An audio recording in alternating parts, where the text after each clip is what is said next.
we can just continue doing some of these practice ones. So again, when we see this little sign here, this is called an integral sign, and we're being asked, essentially what this is asking is find the antiderivative. So if I know the derivative of tan equals secant squared, I know that that then anti-differentiates to tan. The derivative of cos is negative sine, so I know that anti-differentiates to negative cos. And then I need to make sure I have a plus c there. Okay. So this is a problem where it tells you the gradient function. Gradient means slope. So it means that y prime is equal to 2x plus 5.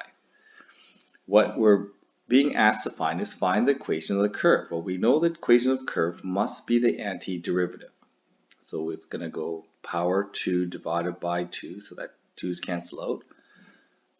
The 5x differentiates to 5, and we need a plus c. To work out the equation of this curve, we need to know a point on this curve and solve for c. Well, here's our point on the curve. We can actually plug in that point.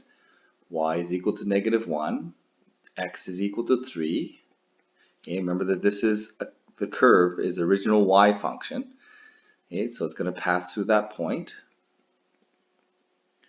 And I can solve for c. So I end up with 9 plus 15 is 24.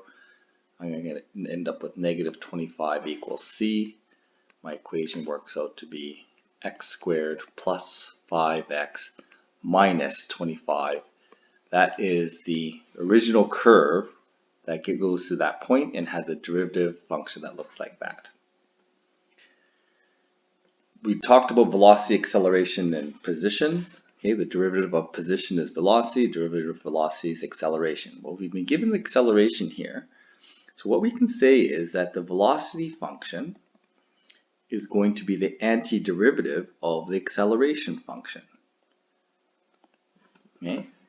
Well, if I undifferentiate this acceleration function, which is 6t, I'm going to end up with, it's going to increase the power by 1, and then divide by 2, which gives me 3t, and I need to remember the plus c. So there's my v of t function. I don't know exactly what my c is.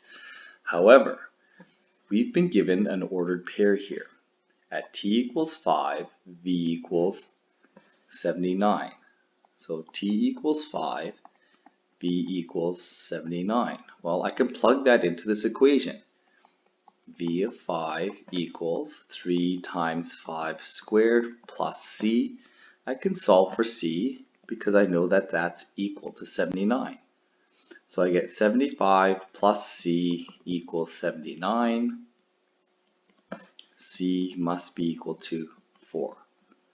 Okay, so then I can work out my velocity function, my entire velocity function, by saying that that's 3t squared plus 4. Okay, well, if I know that there's my velocity function, but I'm actually being asked to find the position, which means that I have to get the position function, and I know that position as a function of time is going to be the antiderivative of the velocity. Well, I have the velocity function is 3t squared plus 4.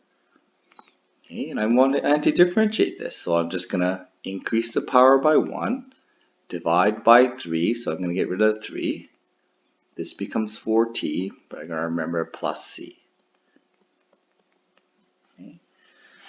So if I want to find the position function, well, at x equals 0, x is equal, sorry, we'll call this position x, because this is what it's talking about, x position. So when x is 0, when t is 0, so my time is 0, my x position is 0, and so I'm just going to plug that in, that's equal to 0. So that's going to be equal to 0 plus c, c equals 0. So this is going to be the x position as a function of time is going to be t cubed plus 4t plus 0. Now this may be new, but this is the position x is actually what this is modeling is just something moving along the number line. okay, the x-axis number line. It's just kind of going back and forth, and just at some point in time, at t, you can find some position. Okay, so if they've never seen this before, this is a position function with just of the x position as a function of time.